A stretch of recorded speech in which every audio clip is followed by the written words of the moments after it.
I'm doing my presentation on Gottfried Wilhelm von Leibniz. He was born in 1646 and he died in 1760.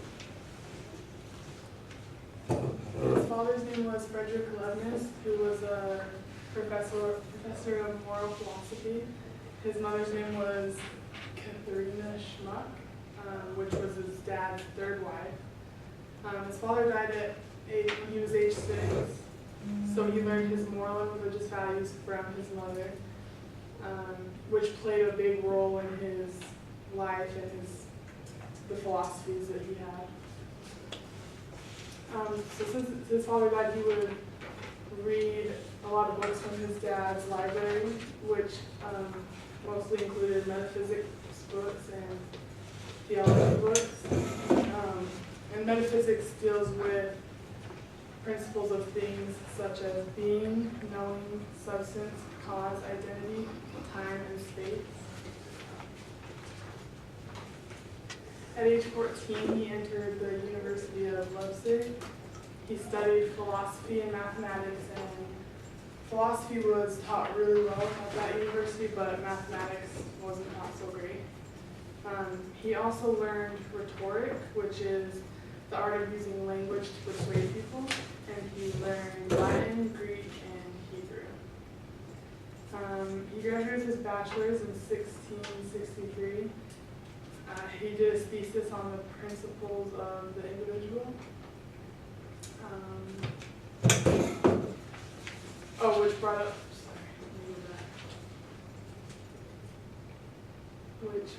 in that thesis he brought up monads. And I don't think I was going to be able, I got a video for the explanation of what monads are, because I think I could explain it as well as this video does. If we'll load.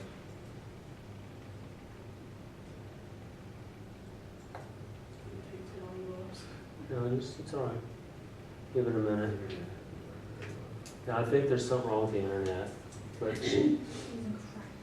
But basically what monads are is elementary particles with fuller perceptions of one another, and they're indestructible and uncreatable, is what I got from it, but this video will describe what they are a little bit better. He was big, this is what was big.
We'll make that one available to you in email. If you'll send that the link to me when you're done, I can send it on to everybody when they want. So this is basically just a long explanation of what hysteria monads were, but I think I just explained to you what it, a short version of what it is.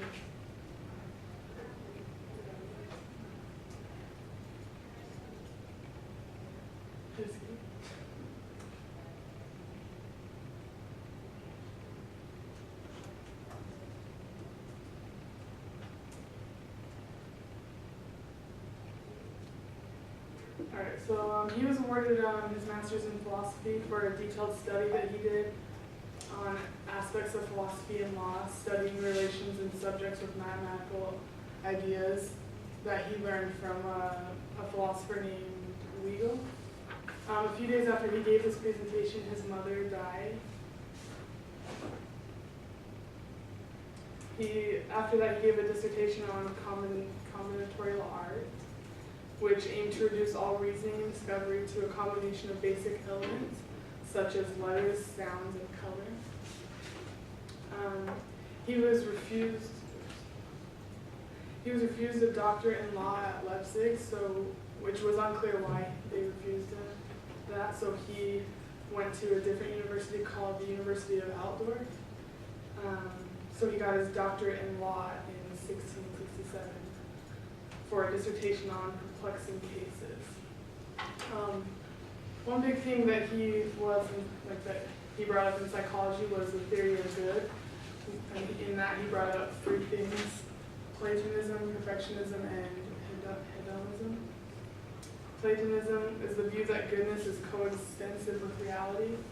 Perfectionism, the view that good consists of perfection and development of ourselves. And then hedonism is the view that the highest good is pleasure. He also categorized them in three different types of good. So there's the metaphysical good, which deals with like reality and not being. And so the one on the left is the good, and the one on the right is the evil. The moral good deals with virtue and sin, and the physical good deals with pleasure and pain. And he believed that all these things tied into like what makes people happy. He also believed that we can't be happy without knowledge, so I guess he would say that the more you know, the happier you are. Another thing that he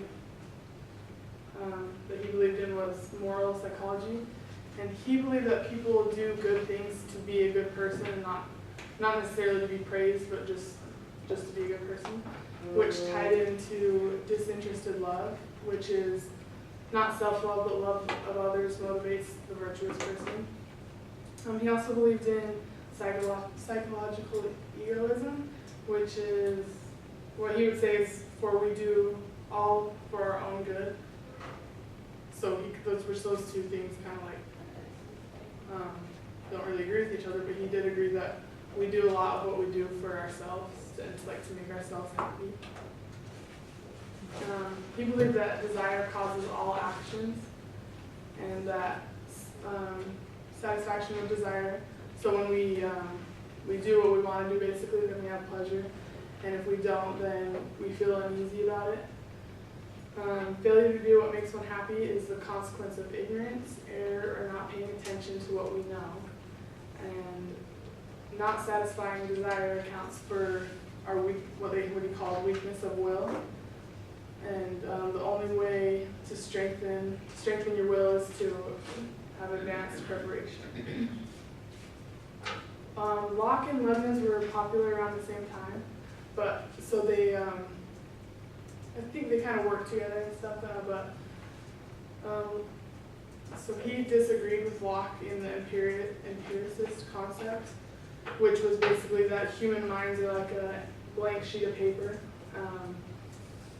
And that it's just like once you see something, then you know it. And the empiricists thought that we don't have intellect, and so Leibniz agreed that animals might be that way, but he thinks that humans have a quarter of their mind works through intellect. So basically he just, a lot of empiricists denied the existence of inborn ideas, truths, dispositions, habits, and potentials. Godfrey believed in innate ideas, tendencies, and dispositions. He was an open nativist along with a few other philosophers such as Plato, Socrates, and Descartes.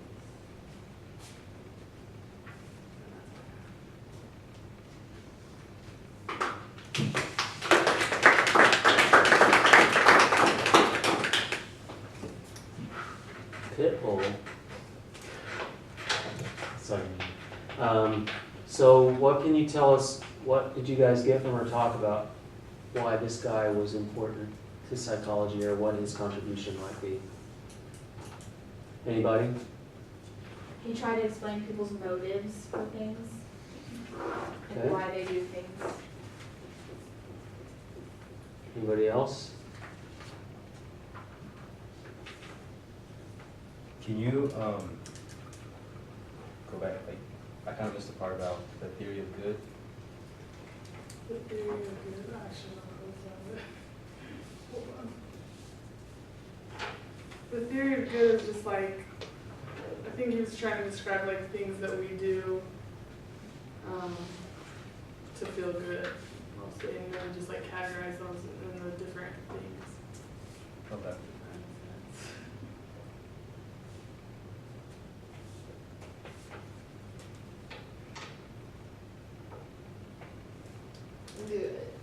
Was there any correlation between his mother's death and his presentation, or is that just kind of? No, that was just like an argument. Okay. I just wasn't sure if it was It like. didn't say that there was any correlation, it's just, they were just saying like that's when it happened, that's when it happened. Can you think of any current thing in psychology that he talked about back then that we talk about now? Any controversies or anything? I thought a big one was his theories about like why we do what we do, like according to if we want to make ourselves happy, if we do things for the good of other people. I think that ties a lot into psychology nowadays and like being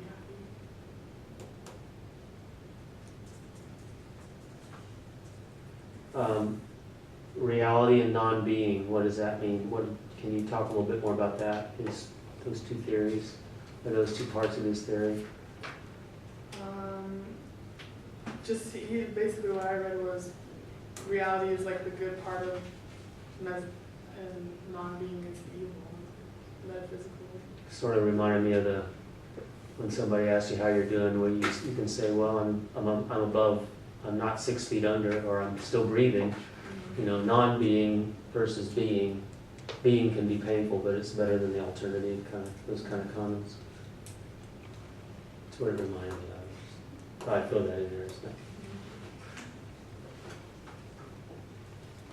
Anybody else?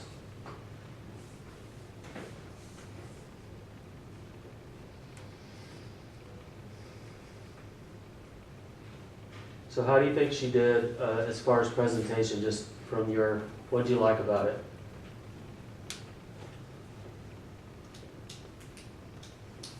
Enjoyed reading from the slides the whole time. I heard a lot of good information. Kind of got some interesting, like, kind of random things along with the,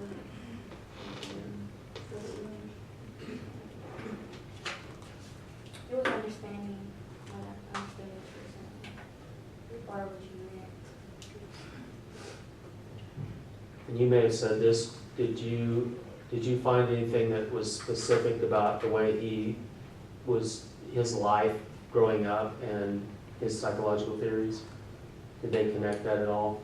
Kind of. It just said that, his dad dying at a young age and his mom was basically raising him really tied into like his life and his philosophies that he came up with.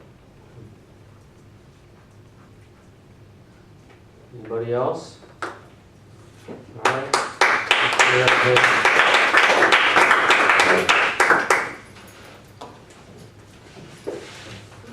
is it required to stress out?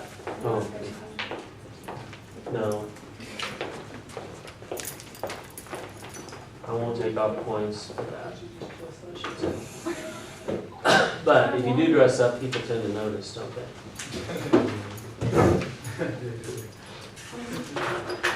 See, it's the thing is that people can say they don't care and they really do.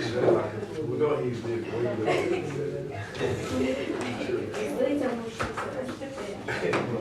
If you want to get people's attention, you dress up. Watch the. No, we don't have a second.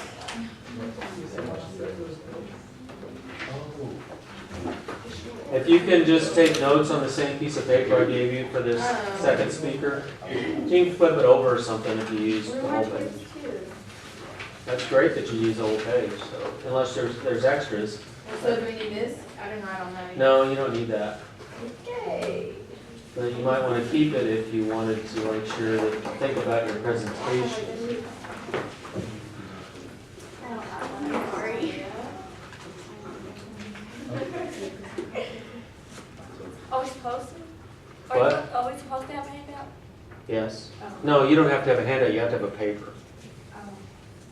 Handouts, though, if you look on the, on this thing, that's kind of like having a PowerPoint or a handout. You have both, it's probably better. The one thing about a handout is it gives your audience something to refer to. So we're supposed to have I didn't say you're supposed to, I'm just saying you have to decide how are you best going to get the information across to your audience. What's the best way? If a PowerPoint is it, that's fine. Cool. Like a report? Yeah, okay. So, my report is on David Hume. He was born in Edinburgh, Scotland in 1711. His father died when he was 2 years old, so he was raised by his mother with his older brother and his older sister. When he was 12 years old, he was sent to the University of Edinburgh, and his mother wanted him to study politics, but instead he got interested in pneumatic philosophy, which is the science of mental life. And then he left after 3 years of school to pursue philosophy. The Treatise of Human Nature and an Inquiry Concerning Human Understanding was his two most important works contributing to psychology. In the treatise, it was made of 3 volumes and was published anonymously in 2 different parts in 1739 and 1740. In the treatise, he addressed his beliefs concerning impressions versus ideas. He said, senso ergo sum, which means I sense, therefore I am. And he believed there was a causal connection between ideas and impressions. He believed that ideas were copies of impressions that evolved from sensations. He also addressed other philosophical topics such as space, time, external objects, free will, and morality. In the Inquiry, it was a rewrite of the first part of the treatise and was a little more popular with his contemporaries. He called for a new science and the total reform of philosophy. The textbook said that Hume considered human beings to be natural products of mental process and thus open to scientific study. So basically, he just was calling for psychology to be considered like something to study. His contemporaries ignored him, but his idea would eventually be carried out by Wundt in the establishment of psychology. The Inquiry also addressed 2 additional sections that was not in the treatise, and it was titled Of Miracles and also Of a Particular Providence and a Future State. They both kind of attacked religion and denied the existence of God. He was pretty atheistic in his views. They're not really sure why, because he grew up in a religious household, but he began to question the existence of God throughout his studying. He had other works as well, including a sequel to his first inquiry, and this one was titled An Inquiry Concerning the Principles of Morals. And it was morals based on human sentiment instead of turning to a higher power for guidance, which sparked a lot of controversy amongst his peers and everything. His name was first found famous not as a philosopher but as a historian. He was offered a position as a librarian to the Edinburgh Faculty of Advocates, where he was able to publish a 6-volume series titled The History of England. It became a bestseller and made him financially secure. And he also succeeded in politics when he became the private secretary to Lord Hertford, who was the ambassador to France. So basically, he was kind of succeeding in every area except for philosophy because he was so controversial. Hume's final book, Dialogues Concerning Natural Religion, was his most controversial work yet and was not successfully published until he died of intestinal cancer in 1776. So basically, in conclusion, he was never really accepted by his contemporaries because all of his works were very controversial. They were some of the most controversial of all time, and they were very atheistic in nature, which was kind of not really accepted in his time. And most importantly, he opened the door for cognitive science. That's basically all I have.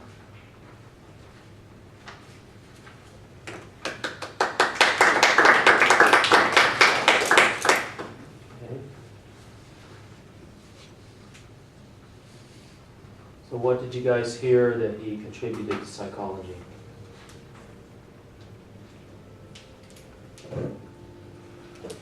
You said at the very end that he opened the door for cognitive science, which there's cognitive psychology, right? So it kind of has something to do with that.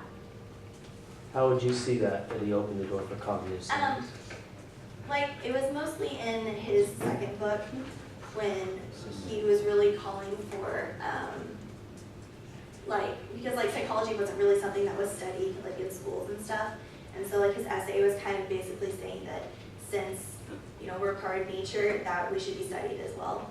And so it was kind of his idea, and then it wasn't really brought about until 100 years later when, like I said, I can't say his name, but is it Bunt or something like that, when he started, he established psychology, That's what one of them said. English or German would be Yeah. Wundt. Bunt, yeah. A lot of times people call him Wundt. Yeah, I can't.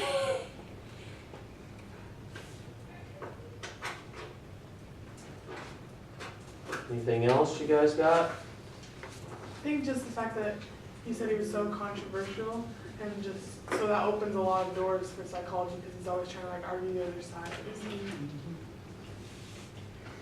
And some of his theories were wrong because he was so atheistic that he was kind of absolutely denying any existence. So he would kind of make up excuses for things that he didn't really understand because he didn't want to say that there was a God.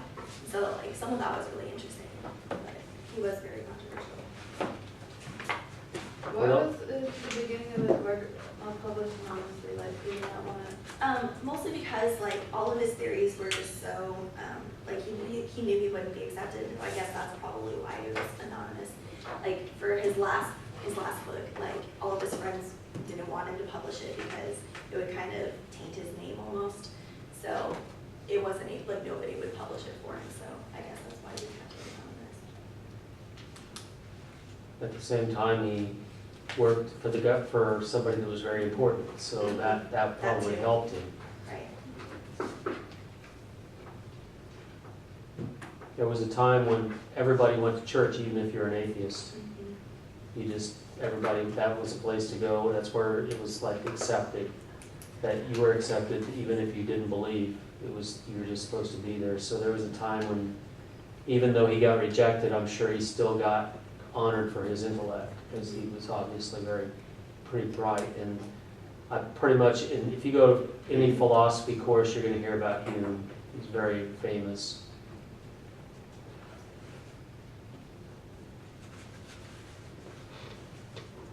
What else did you hear? Anybody, did you feel like she presented what was good about her presentation?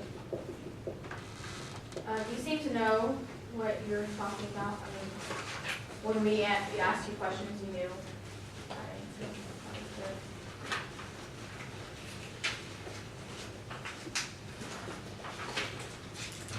Anybody else? Emily's speaking for the group today. Thank you, Emily.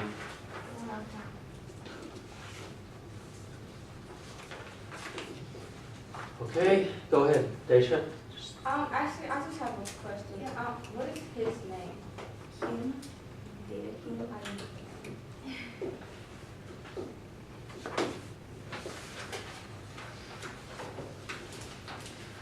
Okay.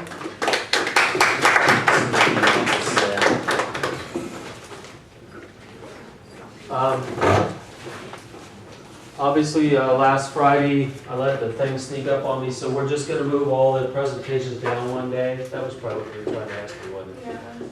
Yeah. So whoever was on the 9th is now on the, whatever it is, 13th? I don't have it dated right. Yeah, today's the 9th, so what's Friday? The 13th, they only got one on the 13th. Yeah, what about Wednesday? Huh? Why are we skipping Wednesday? Oh, because I don't like Wednesday. Okay, fine. I'm sorry. Well, I don't know, that's what I noticed on here, that the dates are all wrong anyway. So I'll try to update this thing and just, you know when you're scheduled to go, and just go the next time, okay? The dates on there are wrong, so who's up for Wednesday?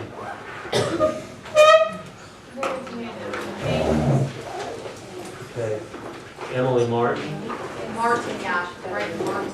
Well, she's no longer in this class, so. That's me, that's her. Oh, I'm sorry. I got Amy and you mixed up, I'm sorry.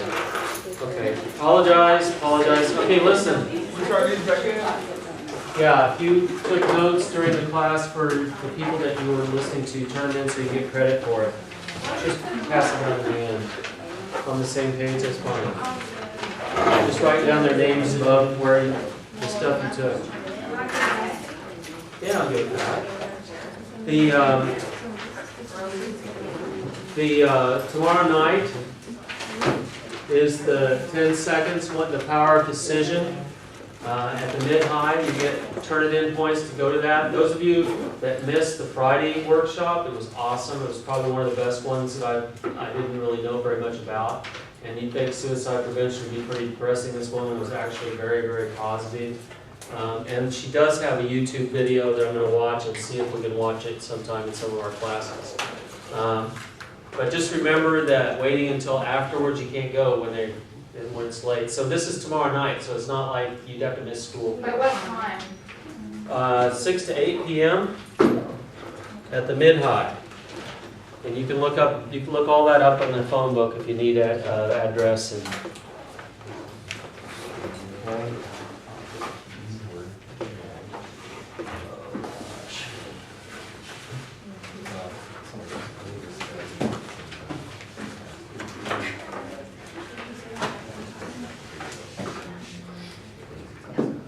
Does anybody have their syllabus handy?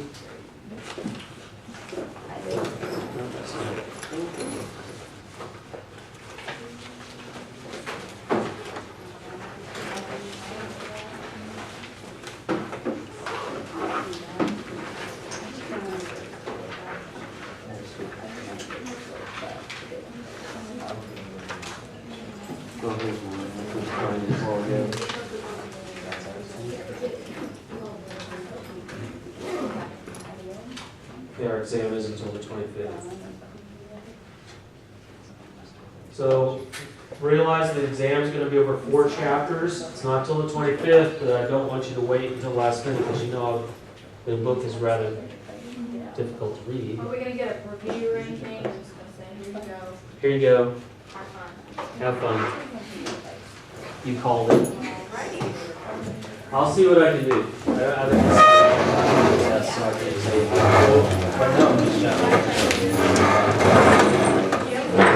If you need a handout, you're interested in going to this, there's a handout.